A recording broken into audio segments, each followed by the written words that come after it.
I'm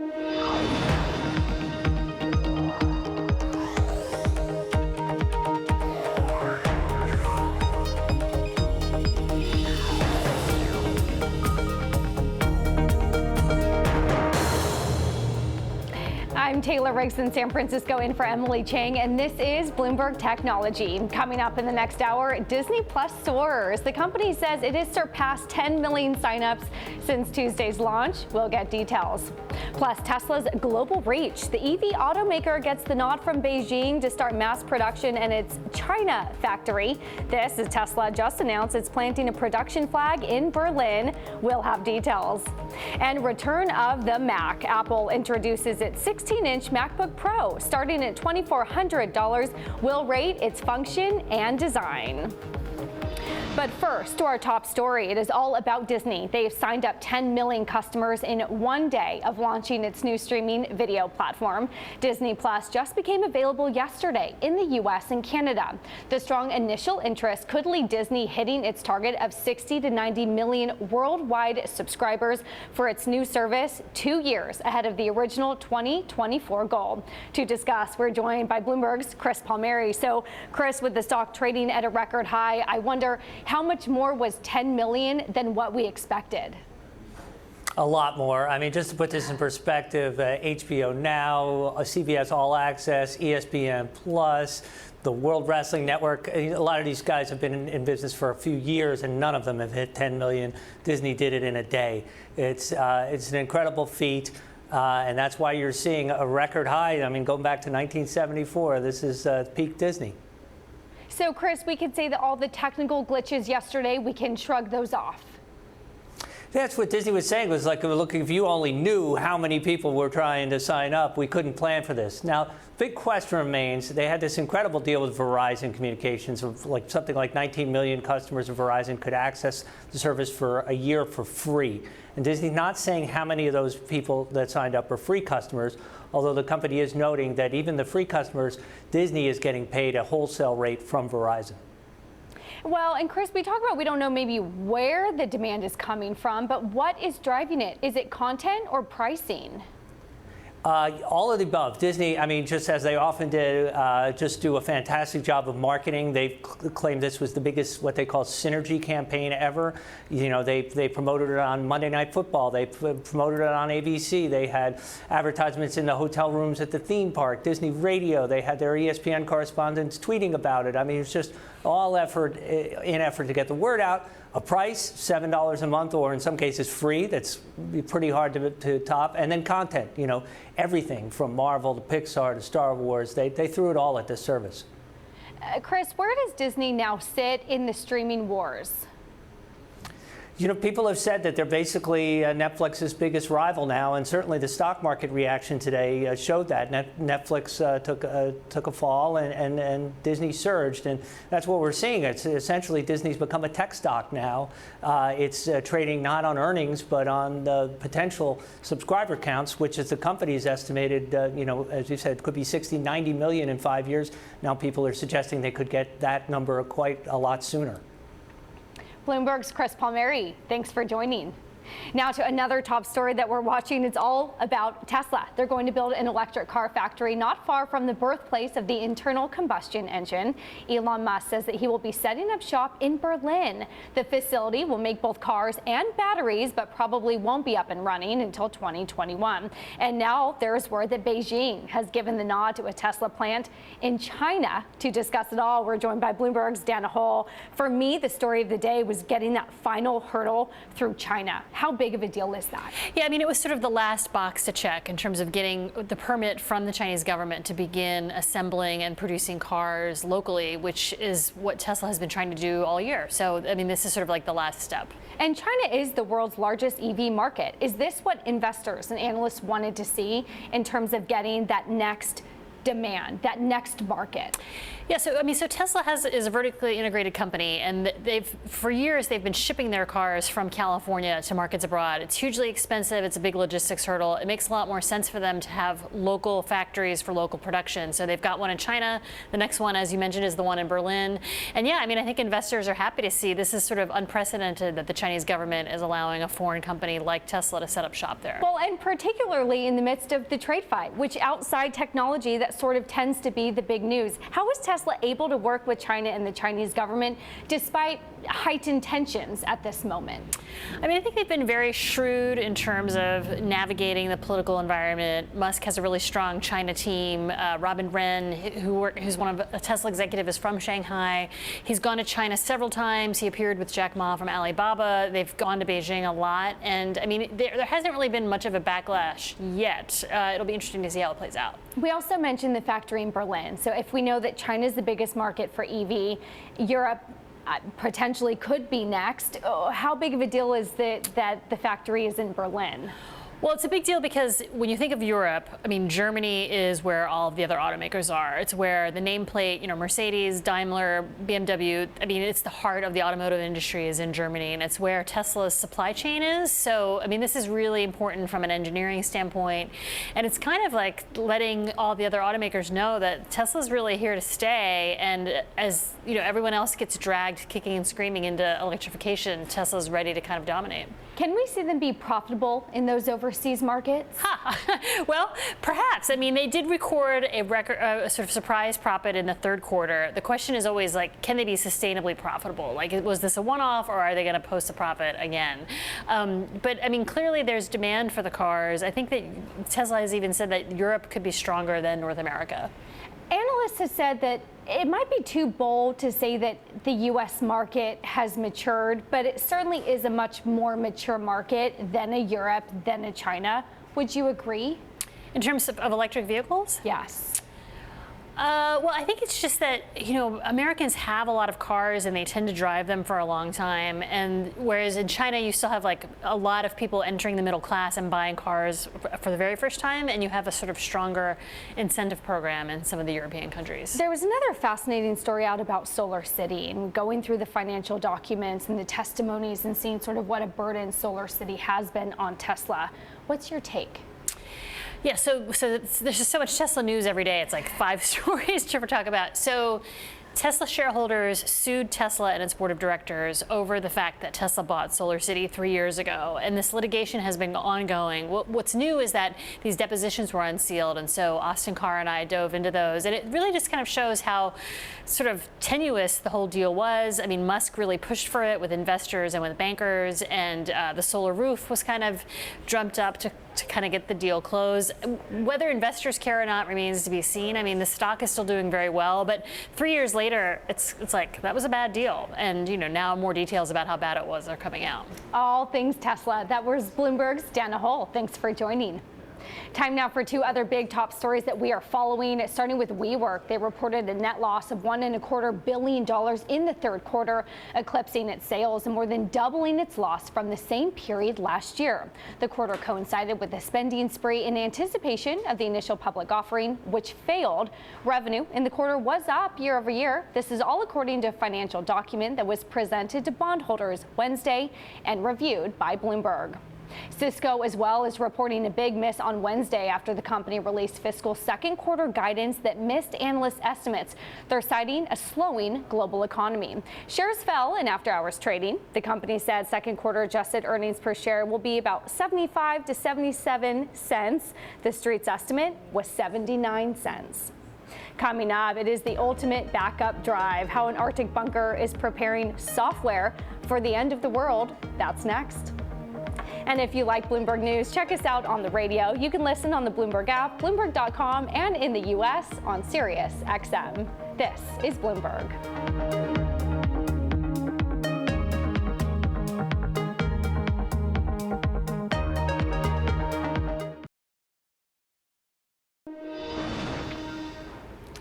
By now, you all know about the famous Arctic seed vault that's meant to save the crops most valuable to humans in the case of a worldwide disaster. Well, did you know there's also one meant to save the world's open source software?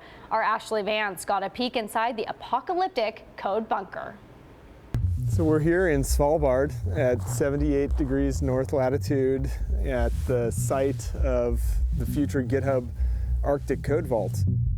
He's depositing 6,000 of the most popular open source projects in an archive inside this mountain. Open the vault! See in the light, you'll see the documents. This is how it works. The data is stored on a reel of film coated with iron oxide powder. The information can still be read by a computer, or if need be, by a human with a magnifying glass. How long will this last? We're confident for 1,000, and we're aiming now to do a research project to document 2,000 years. Okay. 2,000 years? 2,000 You years. think this could last up to 2,000 years? We think so. We collected the film, which is spooled inside these white plastic cases, and headed into the darkness. As we venture further into the abyss, let me catch you up on who Nat is. Nat's company, GitHub, is the main place people go to write open source code. Tens of millions of people hop on GitHub and create the applications that make the world tick. Which is why Nat wants to protect it from terrorist hackers, electromagnetic pulses, and other unforeseen disasters. Okay, it's basically a tool shed. But it's still cool. Wow. Into the data vault. I mean, this is reel one of the GitHub Arctic code vault, and we're going to put it here in Svalbard under the ice for the next 2,000 years. You are welcome. Here we go. Thank you. Like, I think 20 years ago, if you told someone that, 20 years in the future, in the year 2020, all of human civilization will depend on and run on open source code written for free and put into almost every product in the world, I think people would say, like, that's crazy. Like, that's never going to happen. Like, software is written by big professional companies. And yet here we are. And so how much of this is just making sure we could restore our way of life? I'm overall pretty optimistic about civilization. Like, I think we can bet that, humans will be thriving for a long time on planet Earth. And so another way to think about this is it's just like a time capsule. Like, there's this amazing moment in history where the whole world is starting to run on software. And that software is made out of open source. Open source is sort of in everything.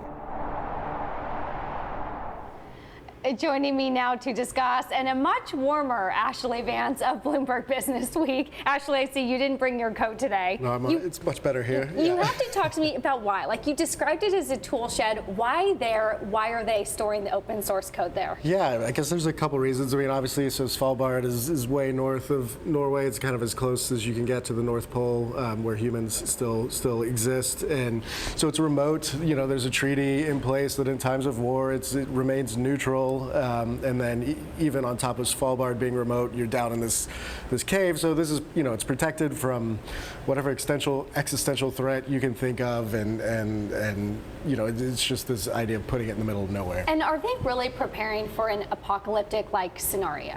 So that's part of it, right? I mean, it's not connected to the internet.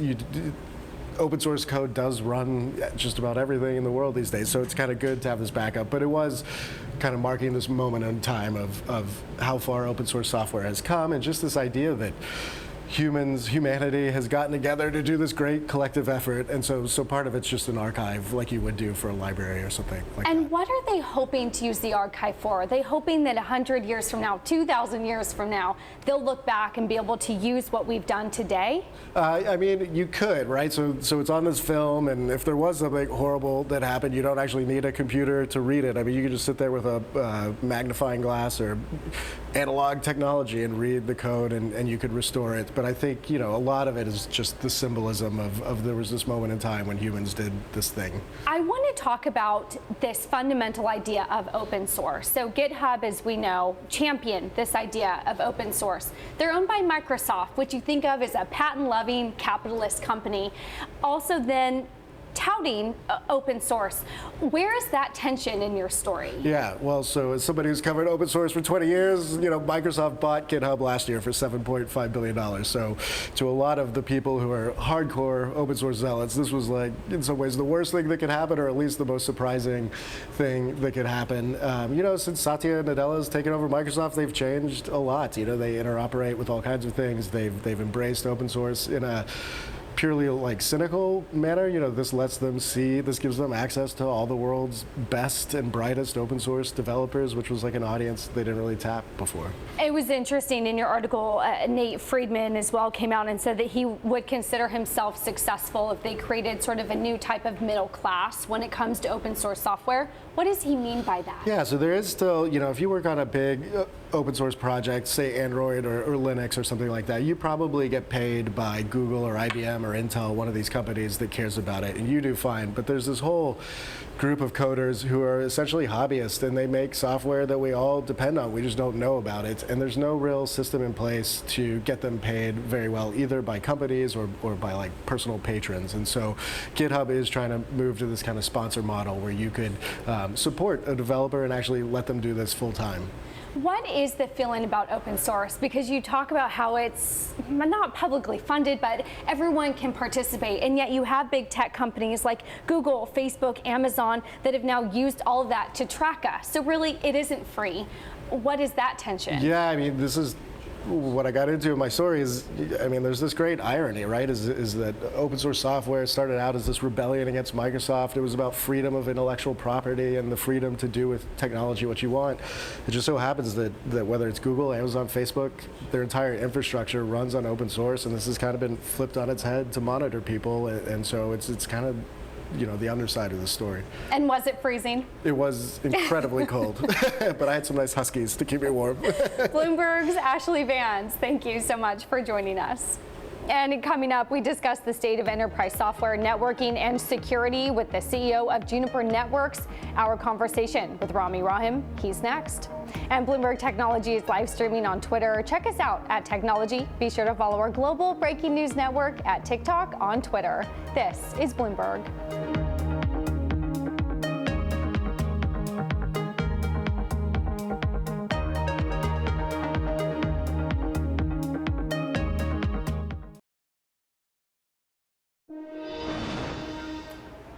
Earlier this year, Juniper Networks bought Mist Systems for just over $400 million.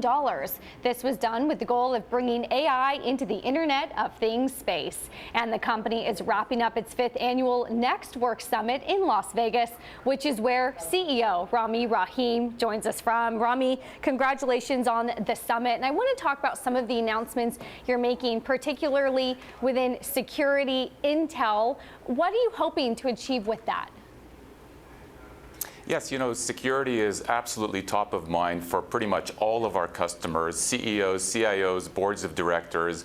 Security intel and the announcements we've made are all about leveraging the network infrastructure to obtain data and information and insights that can allow us to improve the security posture overall in any enterprise setting.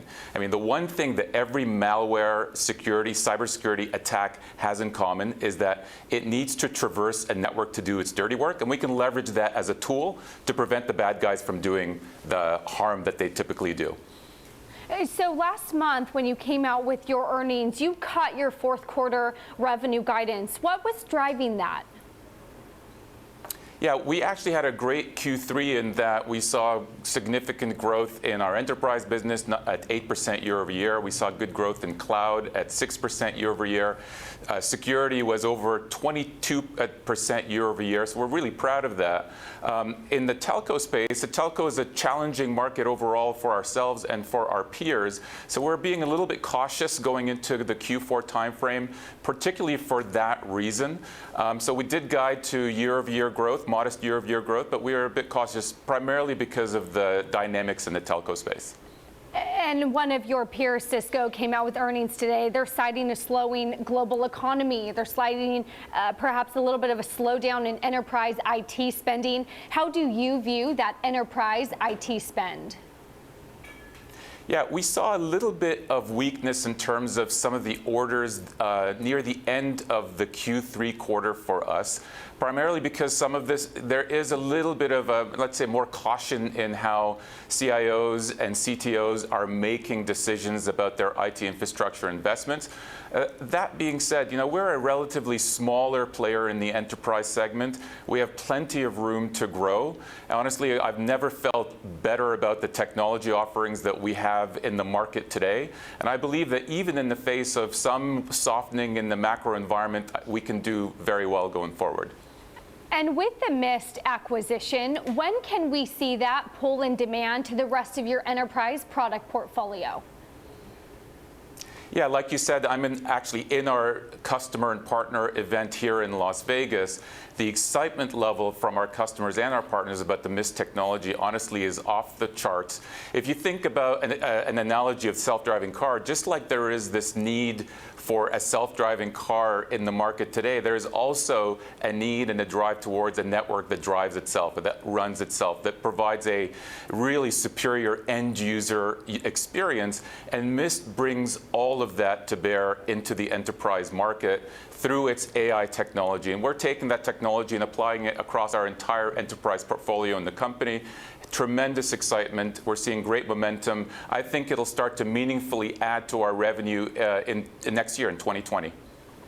It wouldn't be a technology show if we didn't mention both AI and then, of course, 5G. You talked about pulling AI into your revenue stream next year. What about 5G? 5G is going to be very big. It's obviously very important for our telco customers and therefore important for us. Telcos represent over 40% of our business. I think 5G is probably the most important catalyst for increased investment by our telco customers over the next 2 to 3 years. It won't happen overnight. It'll happen over a 2 to 3 year period. For us, that means more of our routing and our switching infrastructure to carry the tremendous amount of traffic that 5G will create in the network. It means security to ensure that that customers can use the IT infrastructure, their cloud services safely without having to worry about the compromise of data and information. So I do think it is going to be a really important trend for us. It's just going to take a period of time before we can fully benefit from it. You do have a goal of returning about 50% of your free cash flow back to shareholders. Why are there no other opportunities to invest internally?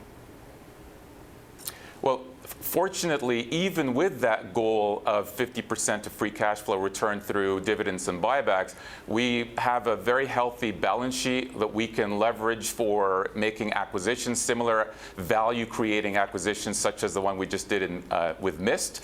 So I'm actually quite comfortable that we've balanced capital returns as well as the cash that we would need to run the business and to make other inorganic moves. Rami Rahim, CEO of Juniper Networks, thanks for joining. And coming up, Tencent is out with earnings that missed the lowest analyst estimate after a weakening economy hurt advertising revenue. We break it down for you next. This is Bloomberg.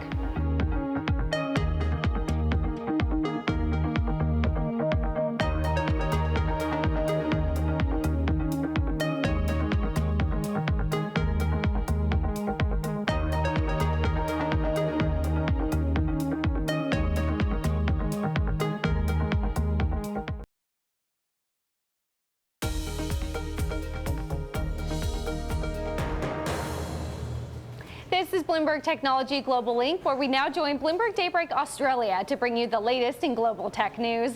I'm Taylor Riggs in San Francisco with Sherry Ann in New York and Heidi Stroud-Watts in Sydney. Let's take a look at those top global tech stories of the day. Heidi. Taylor, Facebook's taken a lot of criticism from the outside recently, and it turns out there are internal critics too. There's an anonymous memo circulating charging that Facebook still has a problem with racial bias. The memo is said to be from 12 black current and former Facebook employees. A Facebook executive apologised and says the company is working hard to do better.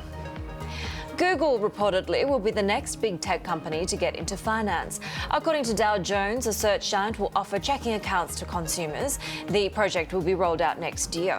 Apple came out with a credit card last summer, and Facebook, of course, is developing its own digital currency.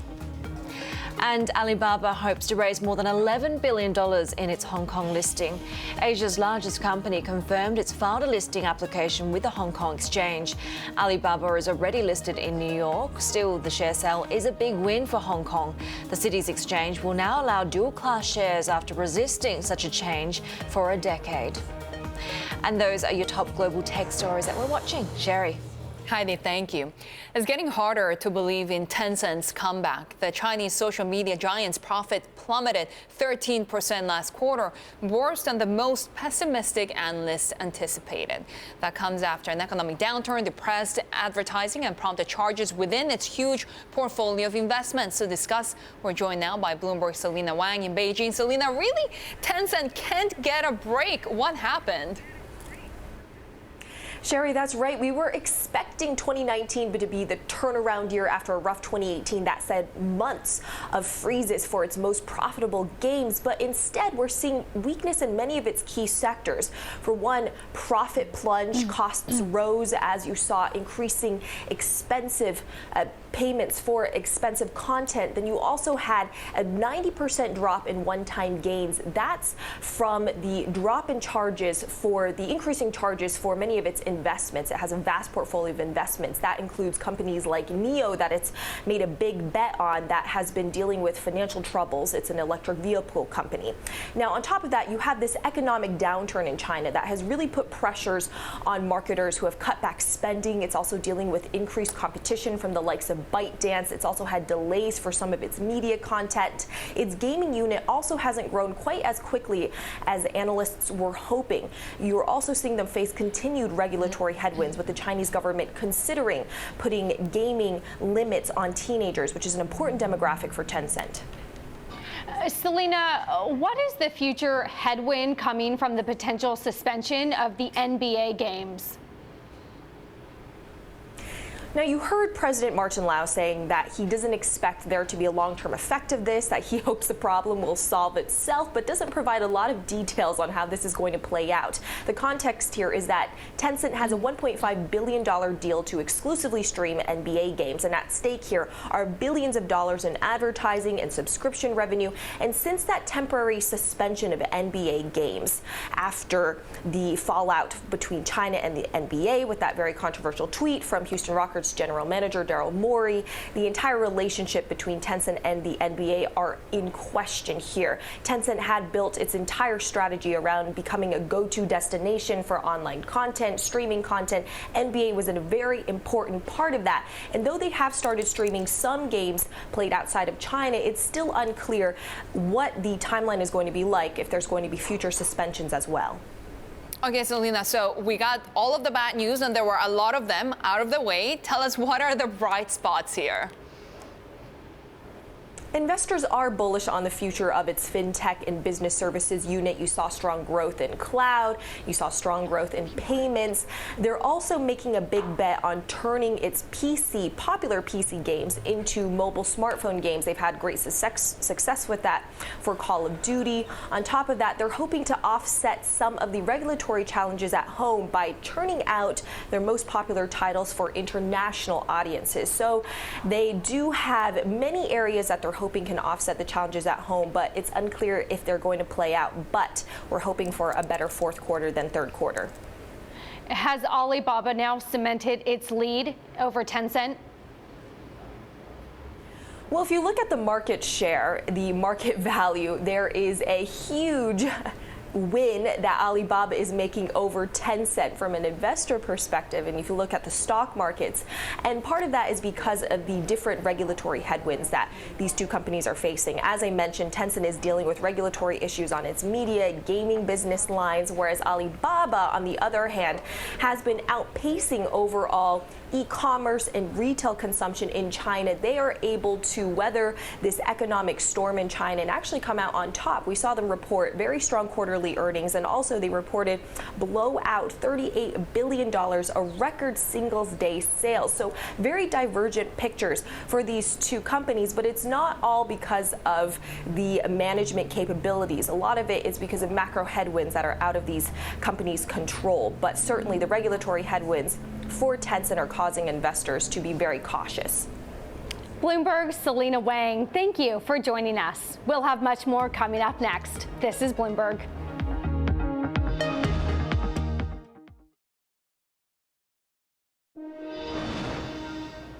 Just do it. Bloomberg has learned that athletic brand Nike says it is pulling its products from Amazon in an effort to establish and generate its own e-commerce sales. Nike and Amazon first entered into the pilot program in 2017. The decision comes at a time when brand name retailers have grown uneasy with Amazon's own line of products that mimic sought-after labels. Nike says it will continue to use Amazon's cloud services. And sticking with e-commerce company Brandless, it is competing in a crowded market. The SoftBank portfolio company aims to become the #1 destination for generic health and wellness products. Joining us to discuss the company's growth strategy is CEO John Rittenhouse, a veteran in the retail industry. He's held executive roles at Target, Walmart, and fashion startup Moda Operandi, among a slew of others. So it's great to have you. Give me your perspective. You're wrapping up your first 6 months. What have been the biggest challenges? Well, thank you for having me, by the way. You know, challenges, I don't know. I would say that first, Brandless is a CPG company, or consumer products goods company, that is operating only on the internet, right? So it's one of a kind. And so that's a very unique situation as it is. And of course, we've coming in, I mean, looking at the strategy and looking what to change to get the growth numbers that we would really like to have as time goes by, we've changed our strategy a bit. Can you give us any specifics on growth numbers where you would like to be? Well, we'd love to be $1 billion revenue company, which we think is going to be somewhere around the end of 2022. And we'll be profitable in mid-2021 at this point, based on our strategic direction. You're doing a reverse shift. E-commerce going into brick and mortar. Right. Why? Brilliant observation. Most CPG companies start in wholesale, where they manufacture product and they put it in other people's stores. We started on the internet, selling on the internet only, right? What we're doing now is completing that CPG journey. And so we have dominance from an internet perspective, but we're just entering into the wholesale side, right? So what our customers have told us is that they really want to see our product where they shop, not only on the internet, but also in their local stores. And so we're taking that route. So you come from companies like Target, like Walmart, and interesting, those companies have created their own generic brands, if you will, some of their own private labels. How do you compete with that? What is their incentive to let you into those stores? Right. So I don't believe we compete with their private labels, right? What we do is we have a unique branding story. So Brandless is not just one item, it's many items. Today we have about 325 items, and we're going to grow that up and down in a very curated assortment, right? But we're not that black and white generic label that you saw, 30 years ago in a Safeway store, in your grocery store. It's very, very different, because if you look at the brand and the brand values that we have, look at the product, it's very simplified. It has got cleaner ingredients. There's less writing even on the front of the packaging. It is really better for you and better for the planet. Many private label brands don't even go anywhere close to that. So non-GMO and all of these other things that we aspire to be the best at, they don't necessarily do that at that private label level. You were known originally from being a $3 price point. You went into baby products, pet products, and some of those prices were now listed at $9. Why 9? Yeah, well, no magic to 9, but from a dollar store perspective, we see many of those items really living in brick and mortar stores, and on the internet we're changing the assortment to go more into beauty and into wellness, which is one of the reasons why we launched into CBD. So from a wellness perspective, it's plant-based, non-pharmaceutical product that our customers are asking for to help them in their wellness journey. And so it's a category killer for us, and we've jumped into that space.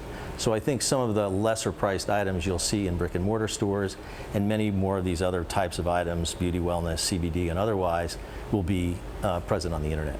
You are a SoftBank portfolio company. What has it been like working with SoftBank? SoftBank has been a tremendous partner. They're on our board. So is NEA and so is Redpoint, as well as other board members, Google Ventures and so on. I would say that SoftBank has been fabulous. They assist me in anything that I need and the team in anything that we need. After the WeWork debacle, we saw heightened scrutiny over corporate governance, over profitability. How much more pressure has SoftBank put on you to increase profits and corporate governance? Right. Zero. The team, myself included, we're very profit focused. It's always been about that. You have to always have a path to profitability. If you don't have that path laid out, it becomes very, very difficult on what that journey is going to look like. And so they're supportive of our efforts as we go through that journey in every regard. Have you given specific timelines on that profitability? No, none at all. Other than the fact that I would say that we have enough cash to get to profitability. So it's not a fundraising issue. We don't have that problem, which is kind of unique for someone like myself coming in to a company. Very often I have to go raise money as well as operate the company, and that's very difficult. So in this case, we have plenty of money to make it to profitability. What's been the most asked question from investors of you in the last year? That's a really good question. I didn't expect that. Thinking SoftBank or... Yeah, I think it's really around possibility, right? It's around how big can we make this grow, right? Is this really a horizontal play? So if you speak to some of the investors, they feel as if we have the capability to not only own beauty, but also wellness. We have a travel line right now. We have luggage product that's a real challenger brand, with Away, if you will. We have a blender product today that is just blowing the charts off from a sales perspective. That is a challenger to Vitamix. We have pots and pans that are challengers to All-Clad, if you will, at much, much less price point. And so if you think about that and you think about going horizontal with your strategy, that then gives you some level of scale, right? And so even the $1 billion number is just what we see today, but that'll change over time. Well, when it does, we'd love to have you back. That was Brandless CEO John Rittenhouse. Thank you for joining us. Well, thank you for having me. And Craigslist co-founder and chairman Craig Newman says the U.S. is facing an attack on election integrity. He sat down with Bloomberg's Jason Kelly to discuss his concerns at the 9/11 Memorial and Museum's second annual summit on security in New York City. Take a listen. The country is facing an attack, particularly on the integrity of our elections. I feel that I can modestly help the people doing the real job of protecting our elections, which is the same as protecting our country. My contributions are modest, but somebody's got to do it. And so how did you come to this? Because you've been very specific and focused, it feels like, in your philanthropy. You have identified, I believe, sort of 3 major areas. How did this become one of them? Well, it came through the confluence of a number of paths. One is that I'm interested in cybersecurity, and yet our foreign and domestic adversaries are attacking voting systems using cybersecurity methods. There's also information warfare, where bad guys are using so-called influence operations, or maybe just call them dirty tricks, to attack elections, to attack voting rights, that kind of thing. So one of the interesting things, Craig, is this intersection of your work around journalism and around election security. What is that nexus? Well, the immediate nexus is two-part. One is that bad guys, foreign adversaries and their domestic allies, have figured out how to game the refs, meaning they figured out how to introduce disinformation and generally phony news such that American citizens don't get the information they need to make smart decisions. Meanwhile, they're also using cybersecurity techniques to attack our voting systems, possibly in subtle ways. For example, they're working with their domestic allies to purge voters who shouldn't be purged. What's worse is we fear that they might do things like taking a legitimate election registration record, tinkering with it such that when the person goes to vote, they have to file a provisional ballot, and if a bunch of people do that, that slows down the line a lot. The thing is, We know that's a thing, and that's a thing that can be prevented, and people like me work with the people who do the actual operations.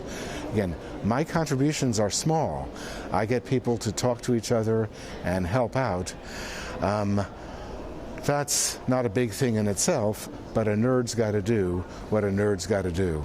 So when you think about where we are in 2019, there's so much talk of a techlash and, so many almost existential questions around our relationship with technology. As someone who's been involved in this, been looking at it, been studying it, what do you make of that? Techlashes and adoration go in cycles. My focus is that right now and for years, we're in an all-hands-on-deck situation. People need to work together. We need to focus on what we have in common. And, we do have some differences. Let's deal with them as reasonable people together. So I'm telling everyone, work together, especially this year. Find out what our small differences are and work on them, viewing them as small differences, and we're going to get through this as a much stronger country. It'll be good for everyone. That was Craigslist co-founder and chairman Craig Newmark. Peloton shares shot up in Wednesday trading. The company is said to be working on a cheaper treadmill and a rowing machine. Peloton has also explored apps for Amazon's Fire TV and the Apple Watch. Still ahead, we'll take a look at the major updates of Apple's new MacBook Pro. That's next. This is Bloomberg.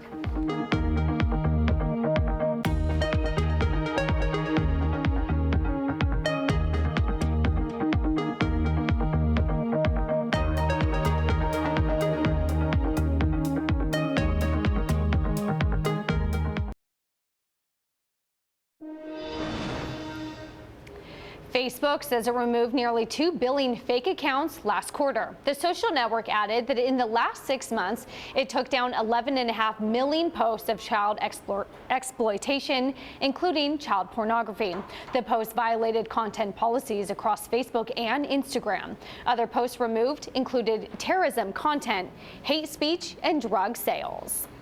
And a follow-up to a story that we brought to you earlier this week, Goldman Sachs says it now plans to allow household members to share an Apple Card credit line. This comes after probes into claims of gender bias in the underwriting process. The Apple Card originally had individuals apply for their own cards, which led to spouses getting different credit limits. Goldman, which is the card's issuer, has maintained it does not take gender or marital status into account when determining creditworthiness. This all comes as U.S. Senator Ron Wyden says he's investigating the bias claims.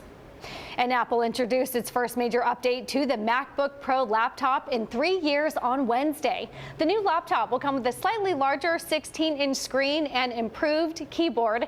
Joining us to discuss is Bloomberg's Mark Gurman in Los Angeles. Mark, is it all about the keyboard? It's all about the keyboard, and the interesting thing to me on this is that it really shouldn't be all about the keyboard, right? The reason we're talking about the keyboard is because Apple redesigned it after there were years of complaints on what is known as the butterfly mechanism keyboard they launched in 2015. So if they hadn't moved to that design, we wouldn't be really talking about the keyboard right now. But the good news is the new models that they are shipping are a big improvement on the keyboard side. And who is the big target audience here? Is it mostly software developers and video editors? Yeah, I mean, this is the MacBook Pro. This is their highest end laptop. You know, lots of people buy these things. It's one of the most popular Macs other than the MacBook Air. There really is no limit on who's going to buy these, but they're pretty much designed for video editors, software developers, gamers, anyone who wants to drop between $2,000 and $3,000 on a computer. But of course, there's lots of students who buy these as well. So Mark, talk to me about that price point. It feels expensive. You just mentioned about $2,400. The desktop goes for almost double that. Is there demand at that price point? Yeah, absolutely. I mean, these MacBook Pros have had the same general pricing scheme for about a decade or more now, right? The MacBook Pro was first launched in 2006, right? The PowerBook existed before that for many years, and so these always have been in that pricing category. A lot of people thought that this new 16-inch model before its introduction would come in quite a bit higher than the 15-inch model, but Apple is actually replacing it. So the good news there is, you know, this is cheaper than some expected it would actually come out to be.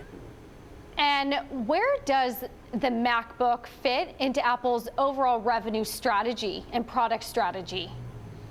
Right, so the Mac represents about 10% of Apple's sales. It's been generating between 23 and 27 billion a year annually for the last 7 or 8 years. So it's been an incredibly steady seller for Apple, and it has brought in a good chunk. 10% of revenue is, you know, that's a lot when you're talking about a company with $1 trillion market cap, right? In terms of its future, I mean, Apple seems pretty dedicated to the Mac. This was not always the case. 2-3 years ago, it seemed like the Mac was, you know, dying, right, on its way out from being an Apple product line. But lots of people complained. People noticed that Apple was taking a really long time to update its computers. They've sort of abandoned the Pro market. But the last 2 or 3 years, it seems like Apple, and specifically its marketing head, Phil Schiller, really took the issue head on and turned this thing around. And the Mac really appears to be more important than it has been in some time for Apple. Mark, the last few days I've been obsessed with the streaming wars, so I have to ask, how much of the demand of the new buyers out there could be buying this? Because we know that you get Apple TV Plus if you buy a new product.